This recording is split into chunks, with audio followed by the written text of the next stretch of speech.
welcome to my channel. This video is for a patriotic lantern bow. If you haven't done so, please subscribe and don't forget to tap the bell for notifications on my uploads and live streams. I'm making 2 of these lantern bows because I have 2 matching lanterns, and this is the one I've already done. Now I carefully wrote down each step, what size, which ribbon would be next. On this handle, that is where I will be attaching the bow. Now I'm measuring out 6 inches, and I will twist the ribbon and make a loop because I want that to be a center loop of my bow. It's going to be the top layer, and then I have to be sure and twist those 2 tails. And then I'm just going to clip that with that little handy clip there and measure out my next 6 inches. So I've got 2 tails at 6 inches and 1 loop at 6 inches. Now I'm measuring out 12 inches. All I'm making is 2 tails on this next layer. So I'm just finding the center and then cinching it together in the middle there, and then figuring out where I want to place it next on my bow. You just want to be careful and make sure that you keep your center lined up with each layer, and make sure that whatever tails and loops go to the left, stay on the left, and which ones go on the right, stay on the right. I'm comparing it to my first bow to make sure that I'm attaching it all the same, and then I've got the tails and stuff going pretty much in the same direction. Okay, now I'm on to my next layer, and I'm measuring out 7 inches. So my tail, and then another 7 inches for my loop, and then twist that ribbon, make your next loop. We'll measure it out first, so another 7 inches, make that loop, and then twist that ribbon. So I've got a tail and a loop on my left side and a tail and a loop on my right side. Now I'm putting it, and you see, like I say, I start at the top and I build down. So I know people make their bows differently. This is the way I do mine. And these ribbons are really heavy duty and thick, so I'm not going to be able to clip all the layers together before I'm ready to attach it all. Now this bow I made exactly the same size as the last one, the blue layer, so it's got the same amount of loops and same sizes, same tails, everything. And I just got to match it up and make sure that I'm layering it exactly the same as the first bow, because I want these to be matchy-matchy. Okay, so now I'm on to my flag ribbon again, and I am going 8 inches on this layer. So 8 inches for the first tail, 8 inches for the loops. I'm going to do 4 loops.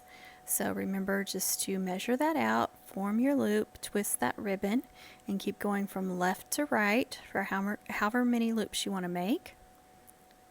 So I'm on my 3rd one, measure out another 8 inches. Now I've got 2 loops on each side. Now for this last tail, I'm only doing 6 inches because that is going to be actually on the top, going towards the top of the lantern, and I don't want these tails to be too long and to fall down. So you got to be careful about how long you're making your tails for however big your lantern is. Now for my next layer, I'm going back to the blue, and I'm doing a set of tails again. I did 13 inches, so I'm measuring 6.5 to find the center. So just cinching that together, or finding that middle and pinching it together, and then layering it where I want it. And you see I moved on to a new center clip there because there was no way that clip was going to hold all those layers, especially with that ribbon being so heavy. So make sure that you're very careful about layering them together, and you've got your center all lined up. And you see I'm using a big zip tie because this bow is so thick. And then you want to be sure and go through that center loop if you make a center loop like I did. And then you want to pull that zip tie very, very tightly. If I had just used a Chanel stem, I wouldn't have been able to get it as tight in the center, so that's why I'm using a cable tie, and that's why I pulled it so tight. And then you just want to flip it back over and fix your loops. Just kind of move them around until they look good. And then I'm going to cut a V shape on my tails, so it's very simple. Just fold that ribbon like I'm showing and cut at an angle. And now I've got all those cut up. And I'm taking a metallic red Chanel stem, and I'm folding it in half because I don't need a very long one. And now I'm just going to cover up that cable tie.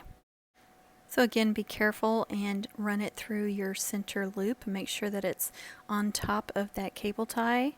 If you had a clear cable ties, that would work great too, but all I have is black, so I make do with what I've got. So you see that's not very long, but it's plenty long enough to wrap it around this handle. So I'm just going to twist it very tightly, and then after I give it about 2 or 3 good twists, then I'm going to tuck those ends down so they don't stick out and poke anybody and scratch somebody. Now once you've got it on there, you can kind of move it around. You can kind of move your tails and loops around if you need to. I'm staring at the first one and kind of comparing them and trying to match them up. Here I moved the camera so you guys could see them side by side. You can see I did a pretty good job matching them up pretty good. They're not exact, but they're handmade, so you're not going to get it exact with handmade, or at least not with me, you won't.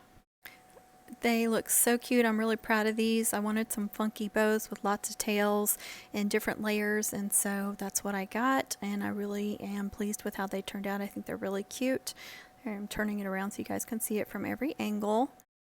And here's some pictures of them outside with some better lighting, and I'll show a picture of it from the kind of the inside. You can see where they're attached. And I hope you guys enjoyed this video. Thanks for watching. Please subscribe. Don't forget to tap the bell for notifications. Comment, share, like. Please be kind with your comments. Please be kind to others. Thank you.